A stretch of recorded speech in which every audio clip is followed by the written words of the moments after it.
Renault has quite a history in innovation, not just for creating the first ever family MPV in the Espace, but when the original Twingo was launched, it became such a European sales success that it prompted other manufacturers in Ford and Volkswagen to get into what the car industry now calls the A segment. This second generation version is the first Twingo to be offered officially in right-hand drive, and in 2012 it's received some substantial upgrades to become the first model in the lineup to adopt Renault's new styling language. Style is everything in this sector, so although the Renault Twingo remains a tiny yet incredibly spacious package born out of this long wheelbase and short overhangs, the blistered wheel arches and these oversized details really help give it a chunky but still cutesy aesthetic, especially in this Bermuda blue. The most significant changes are to the face of the car, or what designers refer to as the down-the-road graphic.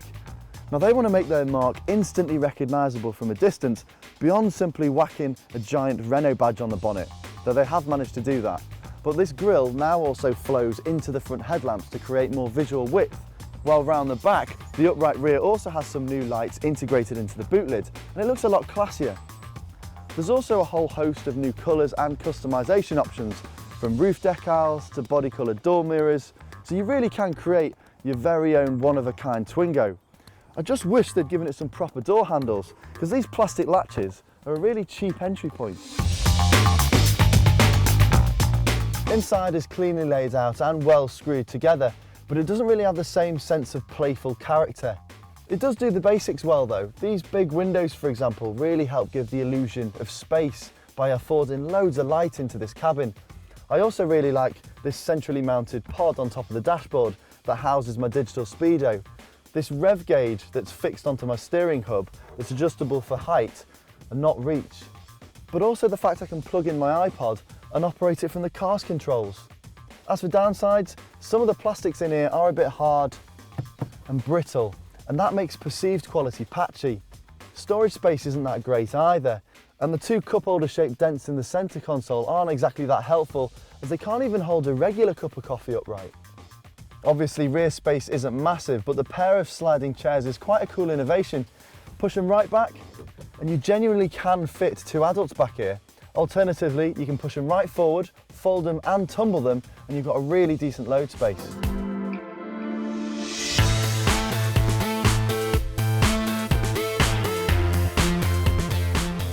On the road, the Twingo's compact proportions and light steering, combined with this excellent visibility, makes it very easy to thread through town. So no doubt you'll soon find yourself eyeing up curbs as if they're apexes. Just don't clip any. The ride quality on these 15-inch alloys is actually quite firm, and there's a noticeable amount of body roll, and that's exaggerated from the fact that these chairs offer very little lateral support through the corners. In terms of engines, the 1.2 litre 75 is your entry into ownership, but it's starting to show its age, to be honest. It's fine pootling around, but when you try and make it work a little bit, it starts to get gruff and noisy very quickly. If you regularly want to take your city car out of the city, we'd probably recommend that you go for more refined alternatives like the Volkswagen Up. That said, the 1.2 TCE is a much sweeter, much more versatile engine, and if you're into your hot hatches, well, they don't come more agile or more entertaining than the Renault Sport Twingo.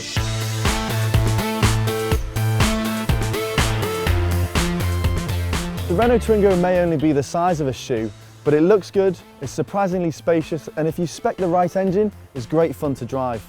It may not have the refinement of more modern rivals, but for its character and that level of customisation, we still reckon it should be on your shortlist.